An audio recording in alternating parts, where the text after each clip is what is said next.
உன்னோட இயலாமைய பத்தியோ உன் குடும்பத்தை பத்தியோ அவர் கேட்கவே இல்லை. அவர் உன்னை பலத்தோட போ, நீ உன்னை பராக்கிரமசாலி சொல்லிட்டாருன்னா அப்ப நீ பராக்கிரமசாலியா மாறிட்ட. எப்ப அவருடைய வாயிலிருந்து பராக்கிரமசாலியே கர்த்தர் உன்னோட இருக்கிறார் அப்படின்னு சொன்னாரோ அப்பவே நீ பராக்கிரமசாலியாக மாறிவிட்டாய். அவர் என்ன சொல்றாரு, நான் உன் கூடவே இருப்பேன்.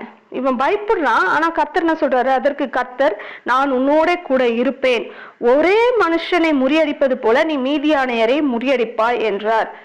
எப்படி? இவன் போறதுக்கு பயப்படுறான். இஸ்ரவேல் ஜனங்களை நான் தான் ரட்சிக்க போறேன்றத அவனால ஏத்துக்க முடியல, போறதுக்கு பயப்படுறான். அப்ப கர்த்தர் என்ன சொல்றாரு, நான் உன் கூடவே இருப்பேன். அவர் கூடவே இருக்கிறபடியினால மீதியானியர் எவ்வளவு ஜனங்களா இருந்தாலும், அவங்க எவ்வளவு ஜனங்களா இருக்கிறாங்களாம், அவர்கள் கடற்கரை மணல் அத்தனையாய் பெருகி இருக்கிறார்கள் என்று வசனம் சொல்லுகிறது. அப்போ அவ்வளவு ஜனம்